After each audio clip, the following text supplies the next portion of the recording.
अखन अपने सब सुन रहल छी मां मिथिला रिकॉर्डिंग स्टूडियो से।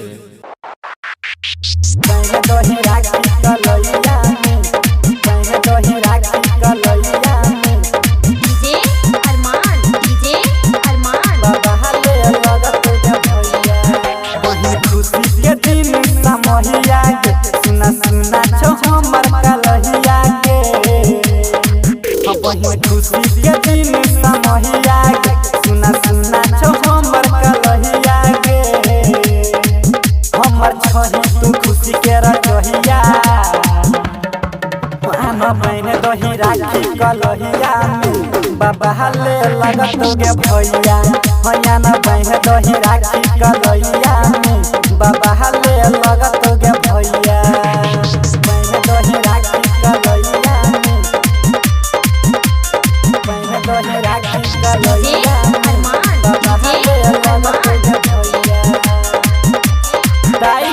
चंदन लगे आनो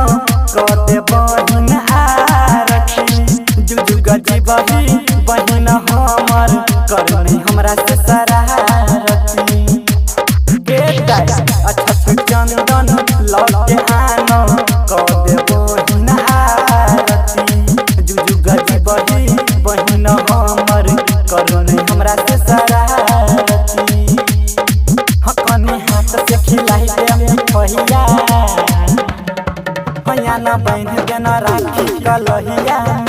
बाबा हले लगत गे भैया भैया ना बहन के ना राखी कलहिया बाबा हले लगत गे भैया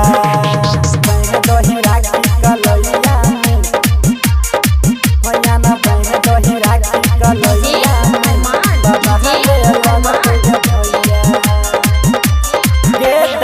भाई बहन के बनल रिश्ता जानत दुनिया जहान के विकास के बादल भैया तोहर रहत सबसे महान के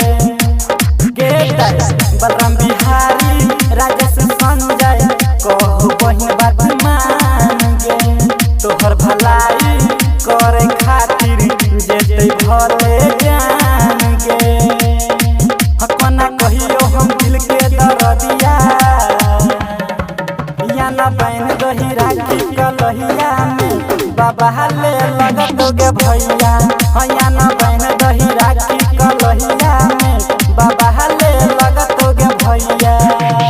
खुशी के दिन समहिया के सुना सुना छो हमर कलहिया के हमर छही तू खुशी के रखहिया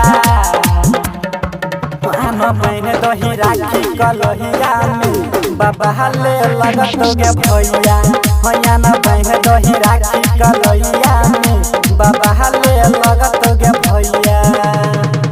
अखन अपने सब सुन रहल छी मां मिथिला रिकॉर्डिंग स्टूडियो से।